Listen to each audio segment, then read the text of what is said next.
အခုဒီကားကပိုခါရာဘတ်ကားဂိတ်ကနေပြီးတော့လုံမနီကိုသွားမှာပေါ့နော်တို့8နာရီကျော်လောက်ကားစီရပါမယ်ကားထဲမှာတော့ foreigner တွေအပြည့်ပဲ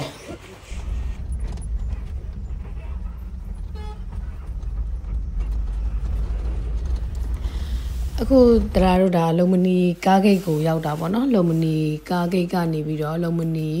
ဒီဥယျာဉ်ဝင်းထဲကိုသွားဖို့အတွက်ကိုတရားတို့ taxi နဲ့ပဲသွားပါမယ်ဘာလို့ဆိုတော့ taxi ဈေးအရန်တန်လို့ပေါ့နော်အခုဒါကတော့တရားတို့တဲမဲ့ဒါမြန်မာရွှေချောင်းဘုံကြီးချောင်းဝင်းထဲမှာပေါ့နော်ဒါကအဲ့တဲ့တွေနားနေဆောင်တရားတို့ပြီးလို့ရှိရင်တော့ဟ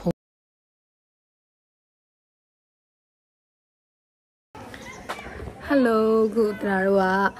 လုံမနီမှာရောက်နေပါတယ်လုံမနီမှာမှဒီဘက်မှာဆိုရင်တော့မြန်မာရွှေချောင်းကိုရောက်နေပါတယ်မြန်မာဘုံကြီးချောင်းပေါ့နော်ခုဒီနေ့လုံမနီမှာမစ္စဖျားဖွာတဲ့နေရာအင်ဂျင်တော်တို့ဘာလို့ရှောက်သွားမှာဖြစ်ပါတယ်မင်းညမှာပိုခါရာနေလုံမနီကိုရောက်တာဆိုတော့လုံမနီမှာ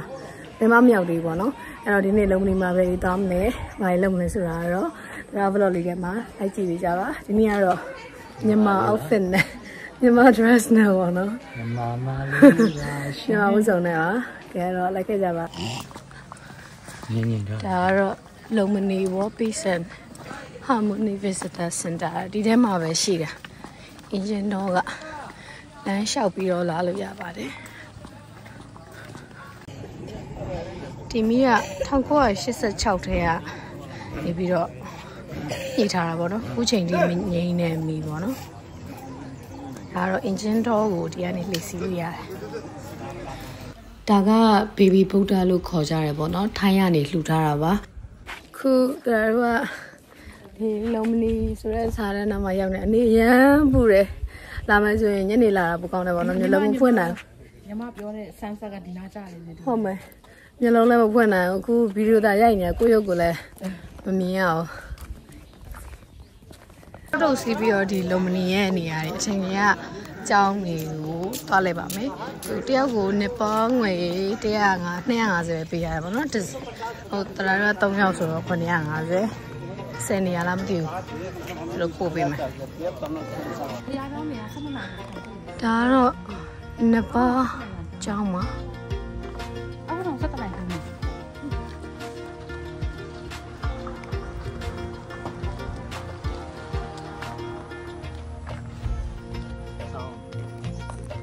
ဒါလည်းနှစ်ပေါကြောက်မှာပဲတော်တော်လေးကိုခံထားပြီးလှတယ်ဒီဘက်မှာကပန်တိတာယာမလုံမနီဆိုင်ရာကျောင်းသာသနာရေးတာရှိပါတယ်တော်တော်လေးကိုခံထားလှတယ်ဂျပန်ကဘုံကြီးကျောင်းမှာဂျပန်လူတန်းထားတဲ့ဗုဒ္ဓဂါမှာရှိတဲ့ဘုံကြီးကျောင်းမှာတော့အနေရိုးရှင်းပါတယ်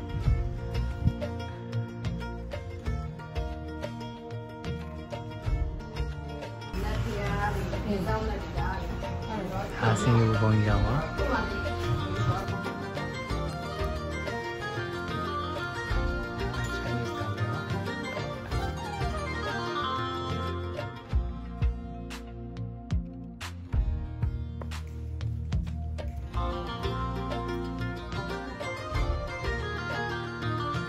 ိုကတော့ဒါအနေနဲ့ပျော်မွေ့နေတယ်သူဝိုင်းနေတယ်အနေတွေဝိုင်းနေတယ်ဝိုင်းနေစေပါပဲနောက်တစ်ယောက်လာပဲထပ်ဝိုင်းပါပြီဝိုင်းနေပျော်နေမျက်နှာရဖြီးနေပါအနေတွေလူရောဆောင်လို့ဒီတိုင်းတော့ဒီအနေလေးရကိုတယောက်ပါဗျာရကိုကြိုက်ပြီးတော့ကြံနေတယ်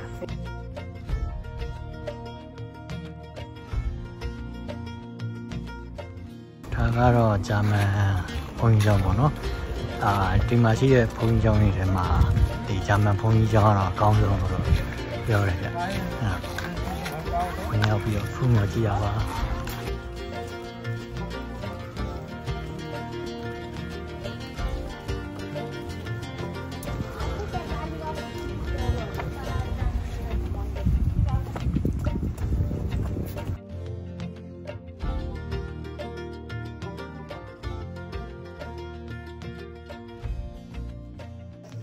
ဒါကတော့ဒီလုံမနီ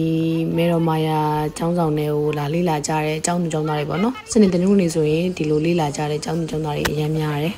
အခုအရှိမမြင်နေရတာကတော့ဒီမေတော်မာယာဒေဝီကဖះလောင်းကိုဖွားမြင်တော်မူခဲ့တဲ့အဆောင်ပေါ့နော်ဒါအုတ်တိုက်ခတ်ထားတာပေါ့အထဲထဲမှာဒါတို့အထဲထဲမှာကျတော့ဗီဒီယိုရိုက်လို့မရဘူးပေါ့နော်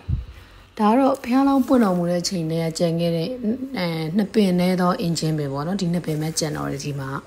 တရာတို့ဒီကနေပြီးတော့အထဲကျောင်းဆောင်ထဲကိုတော့ဒီဖျားစာတွေပထန်းတွေရွတ်ဖက်ပူစော်ပြီးတော့အထဲဝင်ပြီးတော့ဖူးတယ်ပေါ့နော်အထဲမှာတော့ဗီဒီယိုရိုက်ခွင့်မရှိလို့တရာတို့မရိုက်ခဲ့ရပါဘူး